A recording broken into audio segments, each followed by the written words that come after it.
ఏసీలలో కూర్చోడానికి ఏం తెలుస్తుంది అన్న? రోడ్ల మీద తిరుగుతున్న మీద కార్యకర్తలు కేసీఆర్ ఉన్నప్పుడు ఎంతమంది నిధులు వచ్చినాయి, ఎట్లా నిధులు వచ్చాయి గ్రామ పంచాయతీకి అవి తెలుస్తాయి. అడ్డవాళ్ళగా హామీలు ఇచ్చి దొంగ హామీలు ఇచ్చి ఈరోజు రేవంత్ రెడ్డి గారు గతనెక్కి జనాలని మోసం చేసి గతనెక్కిన ఆయన. ఆయనకు ఓటుకు నోటుకు దొంగ. ఆయన ఎవరు అప్పులు ఇస్తలేరు. ఎవరైనా అప్పులు అడగ దగ్గర పోతే మా చెప్పులు ఎత్తుకొని వచ్చిన గేట్లు వేసేస్తారు. ఇంకా ఈయనకి ఎవరైనా అప్పు ఇచ్చేది? అప్పులు ఇస్తున్నారు అసలు ఈయనకు. అలా నోడు అరే మన మనిషి పిలిపినా రాంటే ఒక 10 మంది నీళ్ళనే ఇస్తారు. ఈయనకు నీళ్ళు కాదు విషం ఇస్తారు. విషం ఇచ్చి చంపేస్తారు ఈయనకు. రెండు సంవత్సరాలు అవుతుంది, ఎందుకు ఇంత వ్యతిరేకత వచ్చింది? 2 సంవత్సరాలు లెక్క కాదన్నా, ఈయనకు 6 నెలల వ్యతిరేకత వచ్చింది. ఆ విషయం ఆయనకు తెలియదు.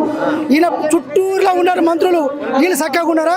10,000 కోట్లు తెస్తాడు బయట రిజర్వ్ బ్యాంకు. పొంగులేటి శ్రీనివాసరెడ్డి కొన్ని ఎత్తుకోపోతాడు, తుమ్మల నాగేశ్వరరావు కొన్ని వేసుకుపోతాడు. ఈయనకి చిప్ప మిగులుతుంది. ఆ చిప్పలో ఈయన ఒక మూట ఢిల్లీకి పోవాలి. ఇప్పటికే 1000 సార్లు పోయేస్తాడు, 500 సార్లు పోయేస్తా అంటాడు. ఇప్పుడు రైతు బంధు లేదు, రుణమాఫీ లేదు.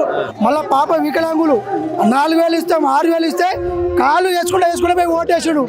వాళ్ళకే లేదు. ఇంకా మనం ఇంట్లో చూస్తారన్నా ఇది ఎంత మాత్రం సంబంధించి